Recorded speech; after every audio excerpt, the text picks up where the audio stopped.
Halo, welcome to our Pageant Podcast. Bersama saya Kirana. Ada Niki di sini. Dan Sani.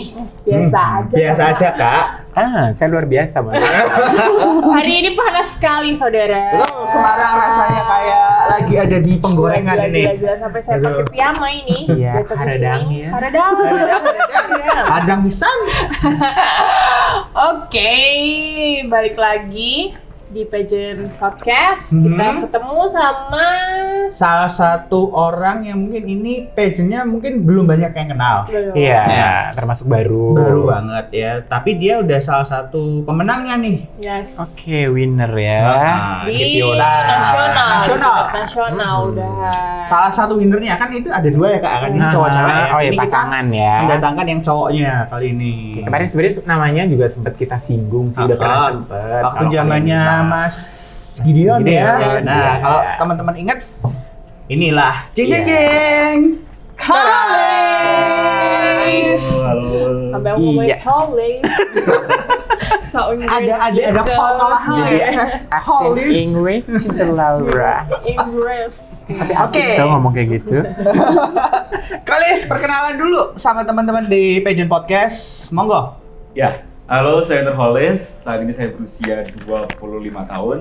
Saya bekerja di salah satu instansi pemerintah di Jawa Tengah. Oh. Kalau mungkin teman-teman masih ingat yang kemarin dibilang bejo ya Mas ya. Iya. Manusia paling bejo kalau Nah, pageant. Oke, baik. Kita datangkan di sini nih manusia paling bejo. Iya, biar paling kita ketularan bejo. bejoin. Amin. Betul. Amin. Nah, apa sih yang bikin Kolis itu didatangkan ke sini? Yang kata tadi udah singgung di awal juga ya, Kak ya. Karena Kolis adalah juara Pemenang. satu atau pemenang Dari Putra Putri. Putra-putri Kebudayaan Indonesia. Indonesia. Ya, jadi selain kita tuh memperkenalkan apa ya, finalis-finalis atau mungkin juara dari Putri Indonesia atau Ajang yang pageant sudah mana. lumayan dikenal. Kita juga untuk mencobalah Memperkenalkan ya. memperkenalkan ajang-ajang yang baru biar semuanya makin ngehits dan mentereng Yes. semua. Betul. Promosikan apa sih sebenarnya pageant yang ada di Indonesia tuh apa aja sih? kan Kita banyak sempet bingung. banget. Terus kan dari kemarin kan kita menyinggung adanya batu loncatan dan lain Betul. sebagainya. Nah Mhm. ini putra putri kebudayaan tuh bisa jadi Salah awalan satu. kalian Iya. untuk ikut pageant. Oke. Gitu. Baiklah. Gimana Kolis ini sedang suasana seperti ini, kegiatannya sekarang apa aja selain kerja? Kalau kegiatan kerja sih alhamdulillah masih lancar sih karena kita masih walaupun pandemi kita masih ada jadwal berangkat walaupun pembagian jadwal WFH sama WFO. Tapi kalau untuk kegiatan-kegiatan yang lebih ke pageant ya, Putra Putri Kebudayaan alhamdulillah juga kita masih berjalan lancar sih. Karena memang sebetulnya kalau kita lihat pandemi ini bukan hal yang negatif melulu kan, tapi kita bisa cari ada beberapa kegiatan kita juga yang kita tunjukkan di kegiatan pandemi. Seperti halnya kayak kita tunjukkan era new normal di tempat wisata atau tempat di budaya-budaya. Jadi kita bisa tetap berwisata tapi sesuai protokol pemerintah. Oh gitu. Oke. Bisa ceritain gak sih Kolis sebenarnya putra putri kebudayaan tuh apa? Nah, Banyak itu. banget yang nggak ngerti. Sebenarnya Kirana pun juga kalau nggak karena diperkenalkan dan dikenalin sama Kolis juga, Kirana nggak ngerti tuh putra putri kebudayaan tuh kayak apa dan udah berapa lama sih sebenarnya? Nah, jadi Putra Putri Kebudayaan ini salah satu ajang pageant bisa dikatakan seperti itu. Hmm. Nah, ini masih baru. Jadi kita baru 3 tahun ini. Nah, saya itu angkatan kedua. Nah, sebetulnya hampir sama sih sama pageant yang lainnya. Kita mencari sosok representatif dari pemuda, tapi kita lebih ke fokus ke pariwisata dan budaya. Sesuai judul. Sesuai judulnya, Judul ya. Putra Putri Kebudayaan. Nah, di sini kita juga ingin menunjukkan kalau semisal pageant itu bukan hanya tentang physically atau tentang bagaimana Yes, cara true. dia branding dirinya, tapi kita punya kontribusi juga. Nah, di Putra Putri Kebudayaan kita punya kegiatan namanya kampanye sadar budaya. Nah, itu salah satu kegiatan aksi nyata kita tiap kita datang ke kabupaten kota atau provinsi yang kita kunjungi. Di situ kita jalankan memperkenalkan budaya-budaya jadi secara milenial seperti itu. Oke, jadi mengemas ini ya sebuah budaya atau apa sih karya seni, tempat wisata, tapi kita dikemasnya dengan lebih milenial gitu ya. Jadi Lebih orang sesuai akan sama lebih anak muda. tertarik gitu ya. Gimana nih Baiklah. maksudnya milenialnya? Nah, tuh iya gimana betul. tuh? Nah, kalau si milenial sih sebetulnya lebih ke cara kita branding kita di sosial media karena setiap pageant pasti punya akun official kan. Nah, di situ kita lebih branding lagi kalau budaya, mungkin kalau teman-teman tahu budaya itu sering dikatakan kuno atau orang mungkin kayak orang jadul lah gitu. Nah, di sini kita lebih kenalkan. Seperti halnya baju pun kita kadang menggunakan batik yang mungkin orang mikir kalau semisal batik itu hanya untuk kondangan. Tapi Iya. orang nggak mikir kan kalau semisal batik itu bisa dipakai buat main atau buat kerja dan lainnya. Dan Nah, itu ada sih. artinya semua ya, Yes, apa yang ya. dicoretkan di batik tuh ada artinya semua. Bukan ya. sekedar kain bergambar ya Kak. Iya, ya. setiap coretan ada maknanya. Ada maknanya, Setiap Pak. pola bentuk kan Oh. pasti ada sesuatu yang tersirat gitu ya. Baiklah. Ini berarti tahun ketiga tahun Iya. ini. Ketiga tahun ini Haha. setelah saya. Itu mau diadakan kapan? Insya Allah nanti bulan Januari, Mas. Oke, Bulan Januari berarti ya. Kita akan melihat Baiklah. penerusnya Kolis berarti kalau kita Yes. nih. Oke, tunggu nanti. Lengser Kolis ya. Akhirnya lengser juga karena sebetulnya kita pelaksanaan bulan November tapi karena ada COVID Mundur. ini terus kita mundur di bulan Januari. Ya kita nggak bisa menyalahkan keadaan juga ya. Iya. Kita kalau mau maksa ngadain juga rasanya ya kasihan pesertanya juga. Dan Bener semua sih. pageant juga mundur, Mundur tahun semuanya. ini berasa kayak nggak ada Iya kayak nggak ada lebaran. Nggak ada lebaran. Bener nggak ada lebaran. Iya, Cuman nggak miskin apa-apa. doang nih kayaknya yang berani iya nih. kemarin itu pun terbatas Di tuan kan rumah bukan juga. bukan ini ya. Bukan acaranya yang nggak gede terlalu banget gede lah ya banget. kayak gitu. Nah ini kalau PPKI sendiri Putra Putri Kebudayaan itu rencananya kan kita berharapnya nih Januari sudah ya at least baik-baik aja atau lebih berkurang lah. Ini gimana mau mengadakan di tengah keadaan seperti ini gimana? Sebetulnya kita melakukan persiapan-persiapan juga sih Mhm. dalam artian persiapan plan B juga. Semisal Mhm. kalau ternyata Januari belum diizinkan sama pemerintah setempat untuk Mhm. melaksanakan, kita atur lagi. Tapi kalau untuk sejauh ini sih kita ikuti aja aturan pemerintah. Jadi misal kita sediakan gedung sesuai kapasitasnya. Mhm. Jadi kan kayak minimalnya berapa, maksimalnya Mhm. berapa. Terus penggunaan hand sanitizer sama Mhm. cuci tangan di tempat grand final mungkin, atau mungkin saat karantina tetap menggunakan masker dan itu.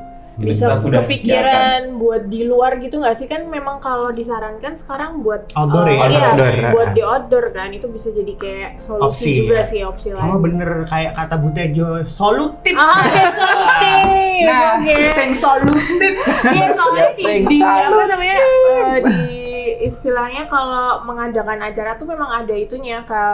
Kalau memang mau mengadakan acara Ada lebih baik di SDMK-nya ya, Kak, ya? lebih baik di Outdoor. outdoor kayak gitu dengan Ventilasi yang cukup betul bagus. kan itu sirkulasi Ya, udara Lebih luas gitu kan. Ya mungkin bisa jadi pertimbangan buat PPKI ini ya. Iya, Siapa bisa. namanya?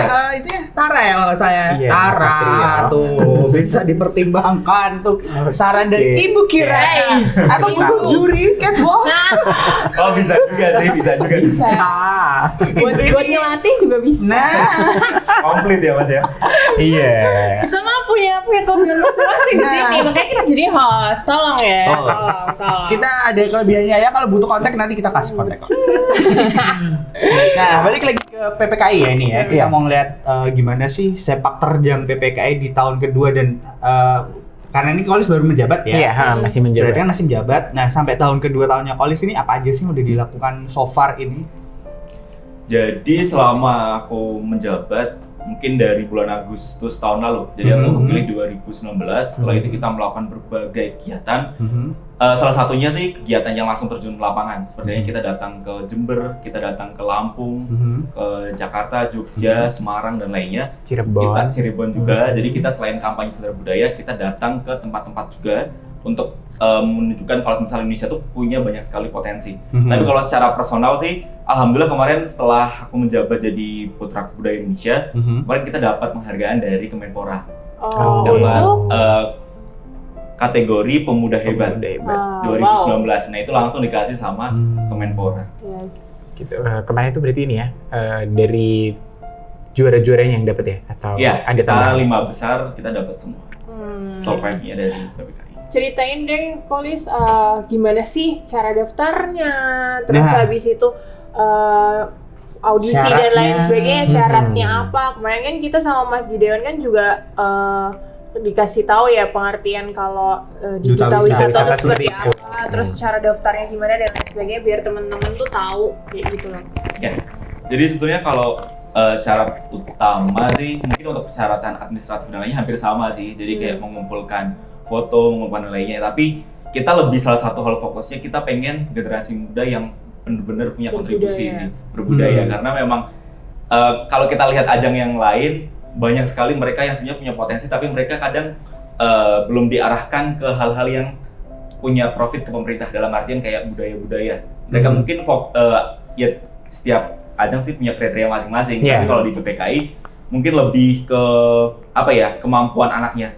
Kayak kalau semisal di kita itu kita mengutamakan kayak yang spokesperson, public speaking yang bagus. Jadi kayak memang kita butuh, kan apalagi baru 2 tahun 3 tahun ini, jadi kita butuh branding. Jadi kita butuh orang-orang yang bisa berbicara di depan umum, terus bisa jadi moderator, bisa jadi pemateri juga gitu. Kalau dari fisik sebelumnya kita nggak mematok tinggi badan sih. Ada sih minimal putri 165, putra 170, tapi itu hanya sebatas administrasi. Tapi kalau semisal untuk realitanya sih, selagi dia punya kemampuan lain yang itu mendukung dan menutupi kekurangannya itu sih, kita masih fine-fine aja. Berarti tidak mesti fix ya 170 dan 165, siapa tahu dia tingginya 164,5 gitu baca. Boleh. Tapi ternyata dia casis pinter kan? Jadi faktor utama mungkin yang diperhatikan ini ya, kita tuh punya apa dulu gitu loh, kan? Jadi kita punya bekal apa, itu yang nanti bisa kita bawa ke ajang tersebut. Ya sama kayak semua ajang ya Kak ya, rata-rata ya kayak gitu ya. Nah itu juga, ini berarti hitungannya dari setiap provinsi ada? Atau gimana? Setiap provinsi kita pasti ada berwakil. Itu gimana? Maksudnya dari setiap provinsi ada audisi sendiri kah? Atau daftarnya by apa? Mungkin bisa langsung cerita aja di sini ya. Nah, boleh. Jadi kalau setiap provinsi kita punya kewenangan untuk menyelenggarakan melalui regional director. Ataupun semisal ternyata provinsi itu nggak bisa ada regional director, kita langsung seleksi online ke pusatnya. Jadi kayak jalurnya itu ada 2 gitu loh Mas. Jadi satu bisa menyelenggarakan di provinsi masing-masing. Kalau semisal ternyata tidak ada pihak yang ingin menyelenggarakan, baru langsung seleksinya tingkat nasional, langsung di pusat. Gitu. Umurnya dari berapa sampai berapa? Dari 17 sampai 28. Sudah bye-bye kita. Aku masih bisa ikut. Bisa. Ikut auto winner nanti ya. Omo. Tapi kenapa nggak bilang? Ini udah dibilangin loh.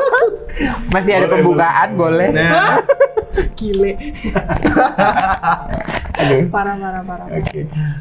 Terus kalau ini nih dari Oli sendiri, ada ini nggak sih plan kegiatan apa gitu ke depannya dari sekarang? Atau mungkin emang udah ada agenda yang akan dilaksanakan gitu?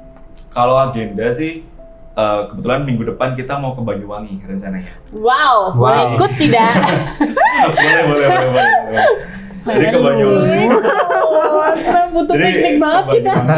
Ke Banyuwangi kita adakan juga kampanye Sadar Budaya. Kalau plan kedepannya sih, kita masih mencoba sampai Januari sebelum aku lengser, aku pengennya kita punya kegiatan-kegiatan yang tentunya punya feedback yang baik juga kepada masyarakat. Jadi selama menjabat pengennya kita selalu kasih kontribusi ke masyarakat.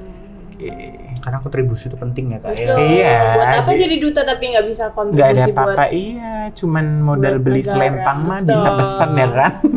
Mending jadi duta sampo lain aja Kak kalau gitu Kak ya. Oke, aduh. Terus kalau gitu kita ngomongin apa lagi berarti kalau udah kita kriteria udah ya kan. Audisinya gimana nih? Nah itu audisinya.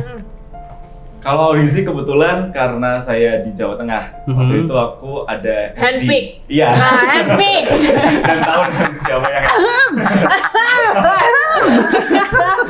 Kalau kemarin Adit aku yang digituin, sekarang gantian. Jadi kalau aku yang kena langsung tanya langsung. Jadi bagaimana Bapak? Apa Bapak sekarang pindah? Kita tukar posisi ya kemarin di bulan Mas Dion. Iya ya, tukar posisi. Apa sih ya? Sebenarnya ya udah sedikit cerita aja. Kenapa aku memilih Holis gitu? Di tahun pertama itu kan pasti udah ketebak tuh, bukan ketebak sih. Aku bisa meraba gitu loh. Yang dicari itu yang seperti apa gitu. Satu yang dicari tuh orang yang ya tadi yang Holis bilang spokesperson gitu loh. Dia bisa ngomong di depan publik, nggak malu dan punya kepribadian yang bagus gitu. Satu itu. Terus apa ya? Yang kedua sih mungkin ini sih aku lebih ngeliat pemuda-pemuda yang udah punya advokasi sih sebenarnya. Oke, berarti nggak cuman kosongan gitu ya? Iya, nggak cuman kosongan. Jadi kebetulan kemarin tuh Holis kan dia aktif banget gabung di ini ya 1000 Guru ya. Iya, komunitas 1000 Guru. Komunitas 1000 Guru ya kayak Nina kan. Akhirnya juara kan. Ya itu. Jadi itu sih sebenarnya aku mempersiapkan itu dan ya apa ya? Dan kebetulan dia bisa diarahkan, bisa diajak kerjasama untuk ke jalan yang benar lah ya. Iya, kayak ke gitu jalan ya. yang benar. Ya, terciptalah sang winner dari Jawa Tengah. Oke. Oke, Kalis, menurutmu itu kan tadi kan sudah ceritanya dari Kak Sani ya, dari Kak Sani. Menurutmu apakah kamu sudah mencentang semua kotak-kotak itu? Apakah kamu emang pantas gak sih? Oh, emang aku sudah pantas nih jadi duta kebudayaan nih, Itu kayak gitu. sampai. Nah kan kita kan melihatnya kan dari sudut pandangnya Sani tadi. Nah kalau Kalis sendiri gimana Pak? Apakah emang aku capable nggak masuk dalam juara putra putri kebudayaan ini? Kalau aku pribadi sih mungkin ngerasanya aku lebih banyak di persiapannya sih Mas.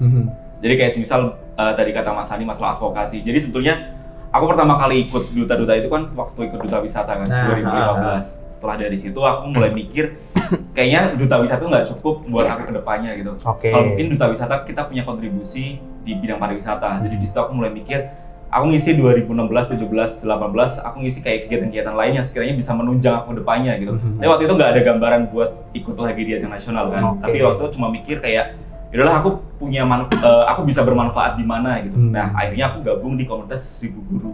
Jadi berbagai regional. Jadi aku coba ke Semarang, ke Jogja, ke Bali, bahkan ke Bali aku ikut 1000 guru juga. Ternyata kayak mungkin semuanya itu sudah digariskan. Jadi kayak ternyata apa yang aku siapkan kemarin itu bermanfaat di tahun 2019.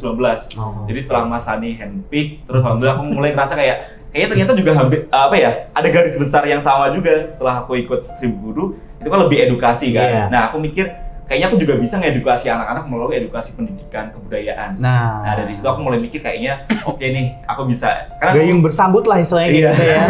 Dan aku pun kayaknya kalau misalnya ikut pageant, aku lebih cari pageant yang memang sesuai sama diriku. Jadi nggak asal pengen ikut sesuatu, tapi aku punya kontribusi juga di situ. Jadi setelah aku mau menang nggak menang, aku bisa kontribusi di situ. Terus akhirnya aku ikut putra putri kebudayaan. Awalnya sih minder karena memang kebetulan tinggi aku cuma 170 kalau bahas tinggi nih ya.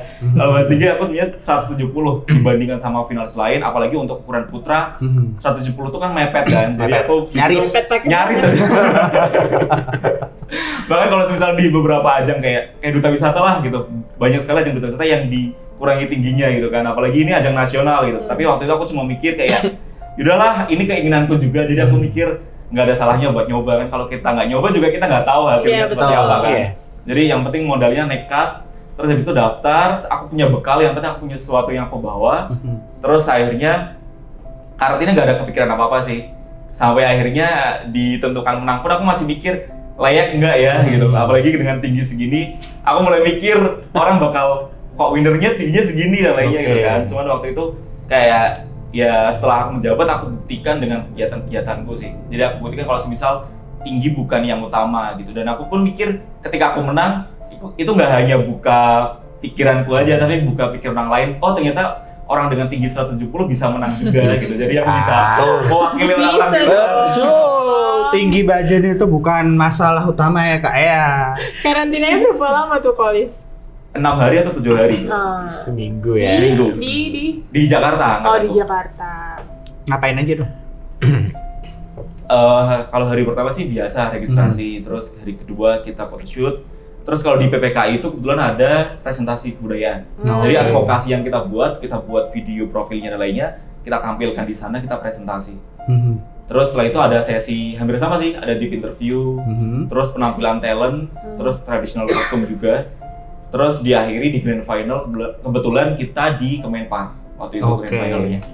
Itu jalan berdua perwakilan representatif Jawa Tengah atau kamu jalan sendiri-sendiri nih? Kalau kebetulan aku ada pasangan karena Mas Adi juga handpick yang putri juga, jadi kita kan pemilihan putra-putri. Jadi kita perwakilan Jawa Tengah, tapi di nasionalnya kita sendiri-sendiri. Tetap jalan sendiri-sendiri ya? Dinilainya sendiri-sendiri berarti ya? Sendiri-sendiri. Berarti sampai nasional udah pisahan ya? Pisah, jadi apa ya? Ya dari daerah tuh ada sepasang, cuman itu ketika di nasional mereka tetap punya sendiri. kesempatan masing-masing untuk Place berkompetisi ya, untuk mendapatkan placement tertinggi. Kapan-kapan kita undang juga nih mbaknya nih. Kok mbaknya putrinya di sini biar ada satu cerita dari sudut pandang seorang putri kebudayaan ya. Kan ini udah dapat dari Kalis Dari nih. putra ya. Ya, jadi kayak kita biar tahu oh ini ternyata yang dari versi putrinya nih kayak gini nih. Kan kalau cewek kan lebih ribet ya rata-rata. Iya, ya, kayak biasanya gitu. ada gaun lah, ada Drama. catwalk lah, ada drama. Drama pasti. Nah, kalau kalian sendiri drama nggak nih? Ngomong-ngomong soal drama, boleh sebut merek atau jangan ya?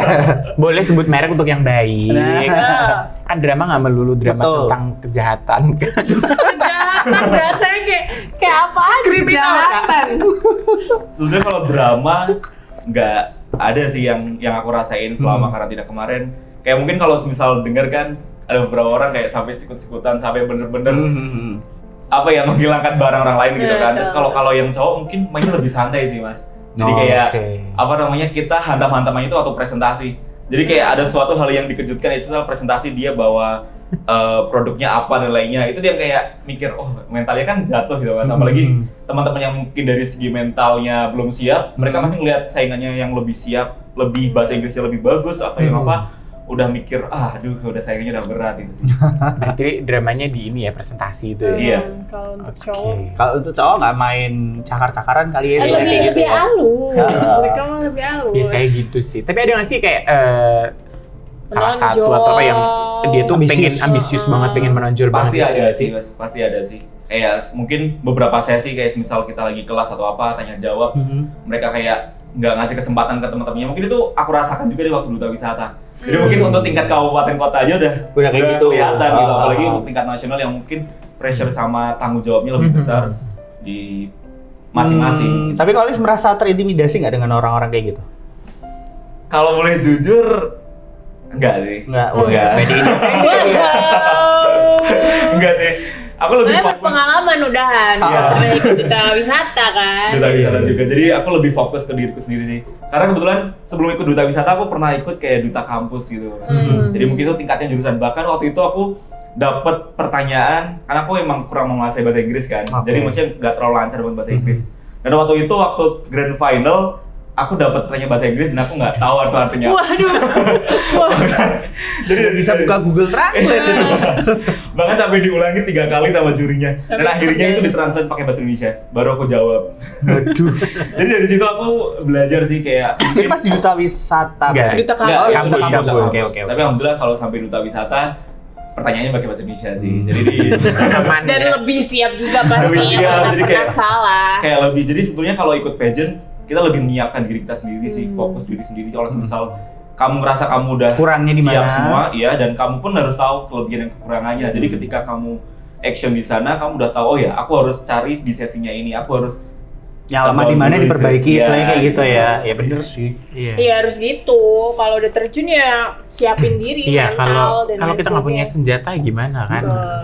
Buat Tapi untuk- pernah ini ya, Lis, ketika mungkin apa ya, waktu pertama kali ketemu nih, apa sih istilahnya registrasi pertama gitu, ada saling ini ya sih kayak biasalah apa sih istilah kalau kita bilang saling mengintimidasi gitu nggak sih? ada sih mas, tetap ada sih. Ada ya? Kayak semisal waktu registrasi awal gitu kan. Mhm. Mungkin kan kalau semisal kita apalagi yang ajang seperti ini kan kita sosial media udah kenceng kan. Jadi kayak kita sudah kenalan dulu di sosmed, Instagram ataupun WhatsApp. Nah, habis waktu ketemu ada yang di sosial media kelihatan ramah, kelihatan oh say hi gitu. Terus habis itu ketemu ternyata dianya lebih diem gitu. Ada tapi kayaknya waktu itu di angkatanku nggak terlalu kelihatan sih. Apalagi kalau cowok kan mungkin santai sih. Iya, Cuman iya, kalau iya. mungkin belum kenal jadi mungkin saling diem gitu. Berarti ini ya beda sama generasi pertama. Iya sih. Iya bener, angkatan pertama tuh bener-bener ketika datang tuh langsung ini. Kontok-kontokan. Iya, Intimidasi. langsung ini. Langsung Pokoknya menunjukkan aku paling aku menter, siapa. aku paling menter kayak gitu. Oh. Aduh. Nggak mau kalah sama yang lain berarti kan kayak gitu ya. Iya. Gila.